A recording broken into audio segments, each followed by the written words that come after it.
श्रीलंका। श्रीलंका का नाम सुनते ही हमारे माइंड में सबसे पहले टी, कॉफी, रबर और टूरिज्म स्ट्राइक करता है।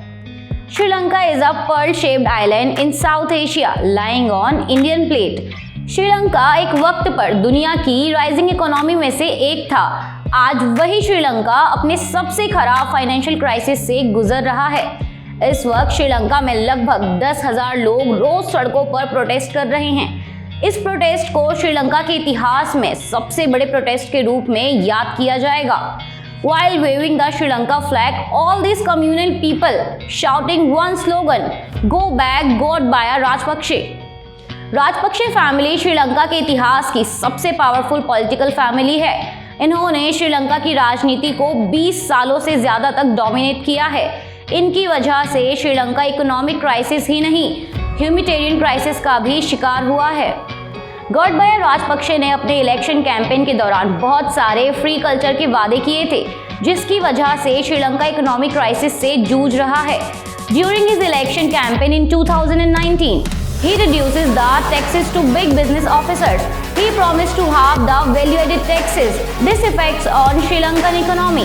किसी भी मिडिल इनकम कंट्री की 13 से 15% GDP comes from tax revenue, लेकिन श्रीलंका में पिछले साल का यह आंकड़ा घटकर सिर्फ 9% तक आ गया है, जिसने श्रीलंका इकोनॉमी को मैसिवली हिट किया है।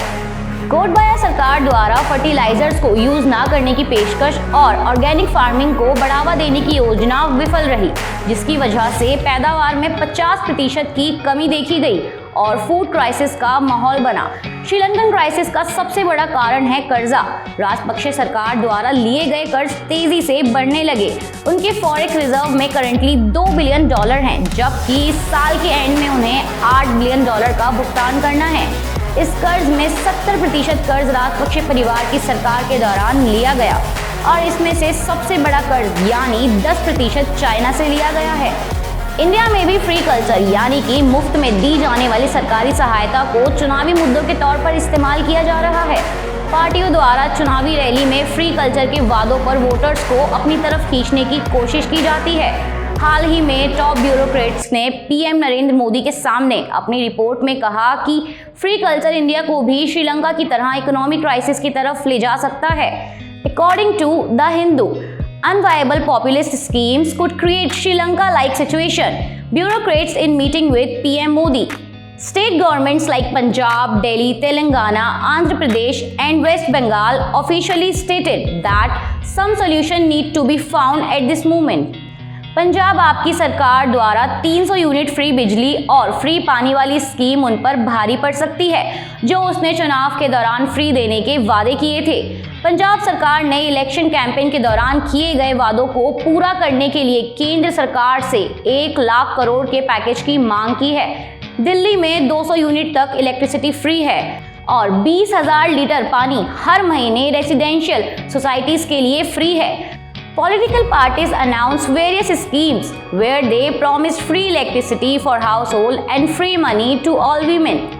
इंडिया की इलेक्ट्रिसिटी कंपनीज बुरी तरह से सफर कर रही हैं। इस सिचुएशन में जब पुराने ड्यू अनपेड हैं, फिर भी फ्री इलेक्ट्रिसिटी का वादा करते हैं, जिसका पूरा बर्डन पावर इंडस्ट्रीज पर जाता है।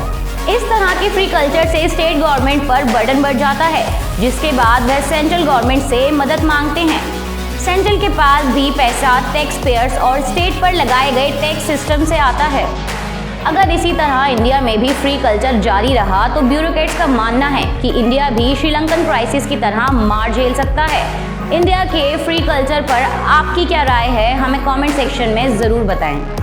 ऐसे ही और वीडियोस देखने के लिए सब्सक्राइब करें विजन को।